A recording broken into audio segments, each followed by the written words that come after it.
Homestuck was made fast. Like, yeah, it took 7 years to finish, but in those first 2 years, it was going really, really fast.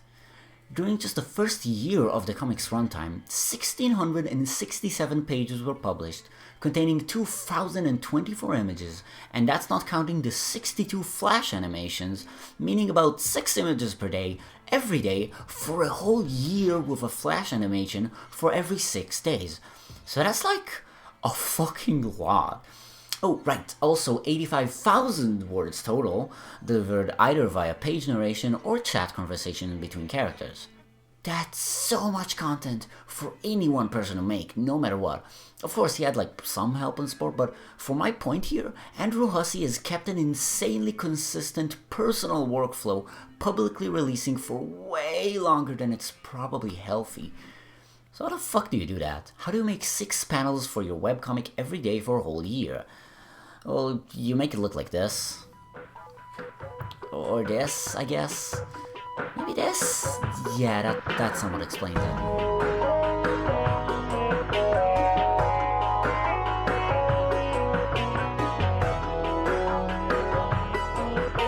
Alright, take a step back. This is what's known as sprite mode in the comic's art style lexicon. It's a visual representation of what's going on in the plot at any given moment, through this simplistic isometric view that lets characters look right no matter where in the room they are. The first room in the house is this, which is mostly hand-drawn items in black and white, like the author's previous works. And as the comic evolves, more rooms needed to be drawn, but to keep the style simple, they were made more mechanically on almost a grid. Dave Strider's roof is a good example. It's almost as if this broken air conditioning unit was scaled to be a perfect fit for the Alchemider all along. Weird.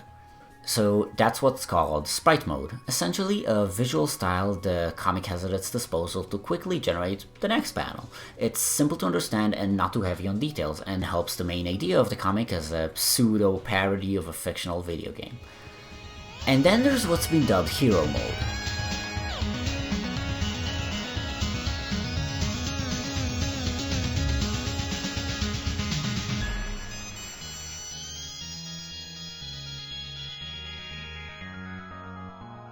I really have nothing to say about it other than that it's super cool. Sharp, striking portrayals of action moments. It's good as hell. But it's good for that. For being cool. Homestuck isn't always cool. A lot of Homestuck, like I mentioned, is just characters chatting to each other. They aren't even allowed to talk in person for half the comic, they're forced to text each other for dialogue, so if the author wants to express facial details, but doesn't feel like an action shot is worth it, they're at a bit of a loss considering all I've shown so far. Sprite mode can only get you so far since the symbolic manner of disappearance doesn't convey a lot of dynamicism? Is that a word? You get what it means, it's limited. Welcome to the strange, strange world of semi-sprite mode.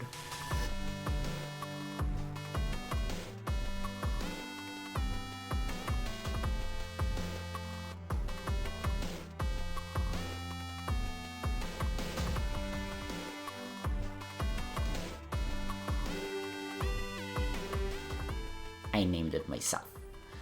The way most people, including me, will most familiarize the style with is this specific genre of shots, trolls on computers. This was our introduction to a bunch of Homestuck's infamous trolls like Kanaya Mariam, Tavros Nitram, and Terezi Pyro, this introduction. I don't care how they're pronounced. These panels feature a presentation that's kinda like how the trolls look in sprite mode, but zoomed in and detailed and everything. They have eyebrows in this one, like, check this shit. It's crazy. This style is really, really cool in my opinion. Like, this is really rad. Like, here's how I basically define semi-sprite mode in my head.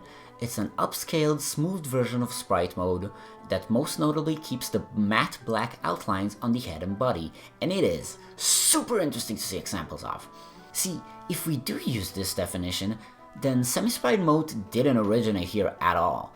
If anything, it started in Homestuck's 16th page, where the main character is contemplating shitting on a desk.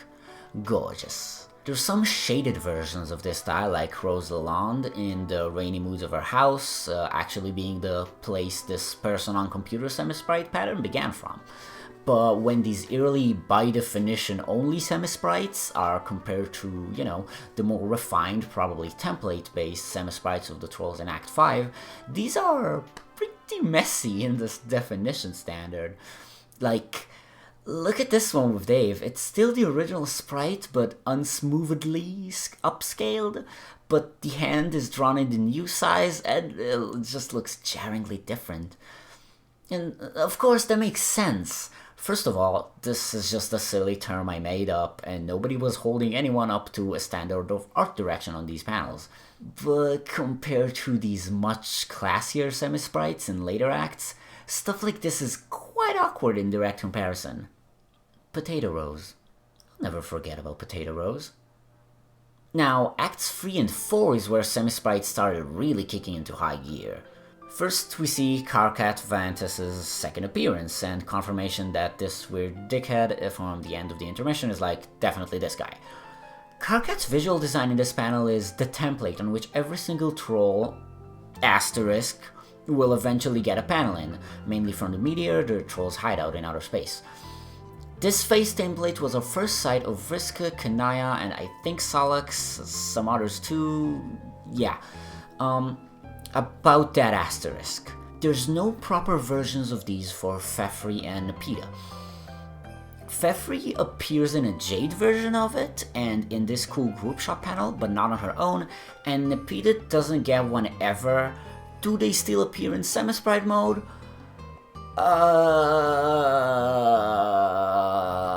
I'll go with a no. Technicality section over. This is, once again, a later stage in the reuse cycle of Homestuck's rapid art progression, where any element can get used again and repurposed for whatever means necessary. It started with Potato Rose on a laptop, appeared more when Dave and Jade used it, Dave obviously getting shots in it with all of his cool gear, and when the time came in Act 4, the trolls used this template to be introduced. What's specifically cool about this is that some of these first appearances are the first time of these designs seeing life at all. Therese's design wasn't finalized at all in Hussey's head until he sat down to draw her for this panel, and all her later appearances are actually direct downscales of this appearance, leading to her notably more complex mouth look in sprite mode. I use this technique a bunch too. Turns out the downscaling process from semi-sprite to sprite mode is extremely useful. Transferring Vriska's hands here down to size was super clean, and this technique works with a bunch of other hands too. It's a really cool trick.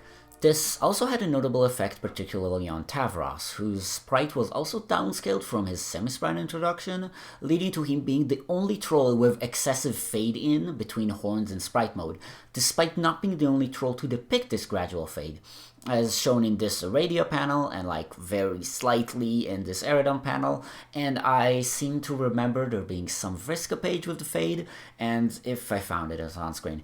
Cool, so yeah, artistic exceptions, exciting!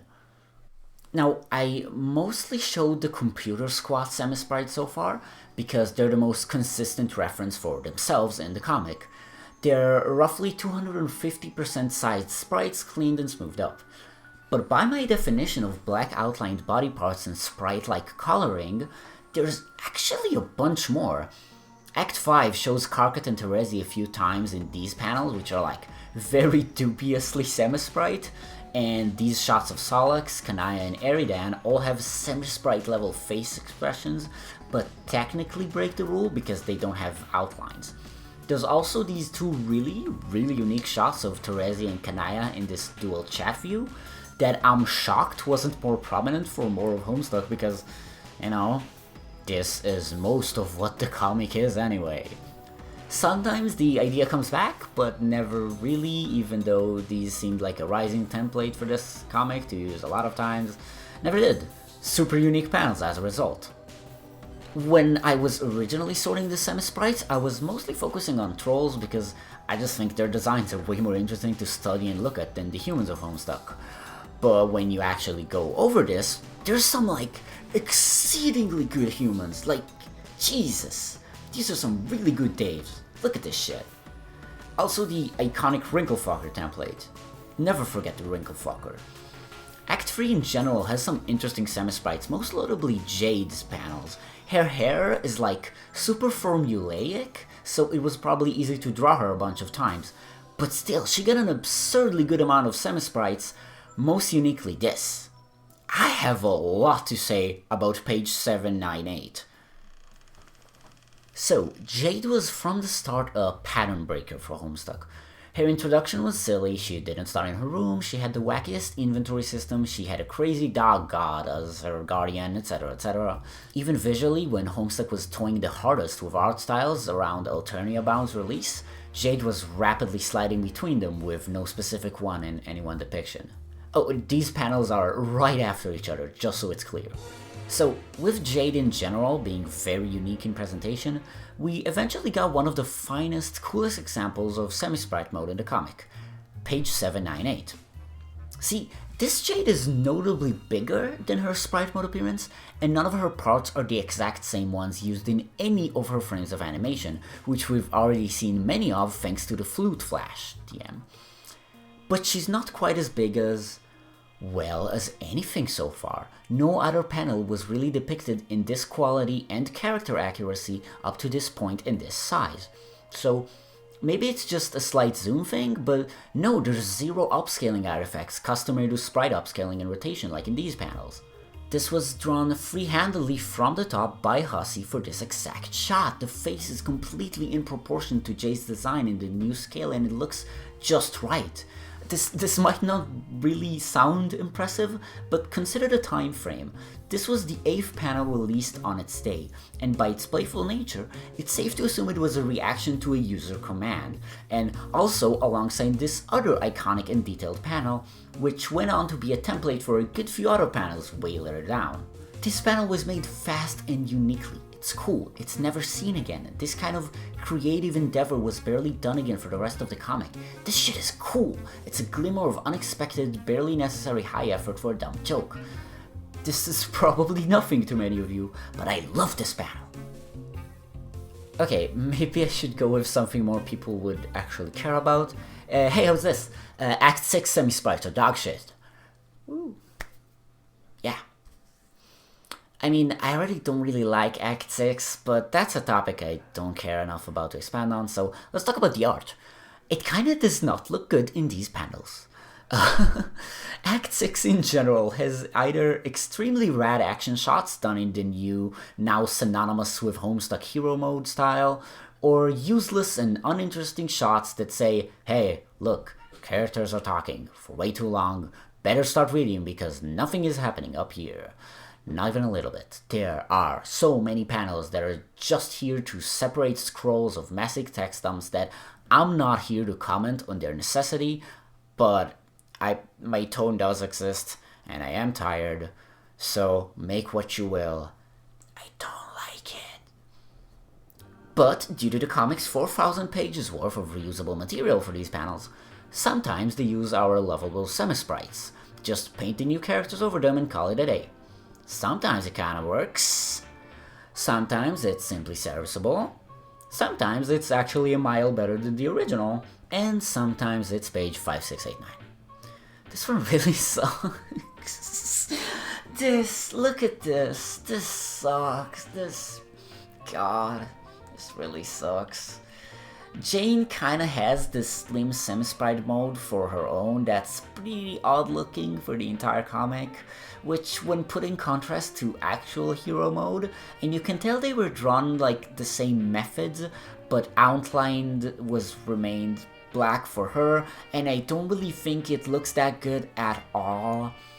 And then they have these panels that are reusing Act 1's really shoddy semi-sprite for no reason, and it looks like page 5689.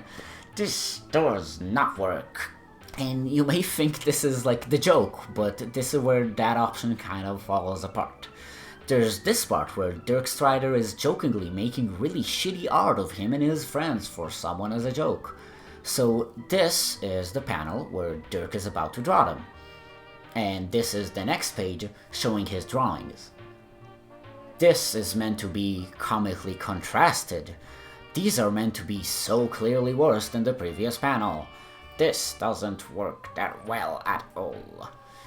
So these panels that have parodic versions of Jane end up not looking too different than the actual Jane panels not too long after this point, just slightly more cleaned up and careful.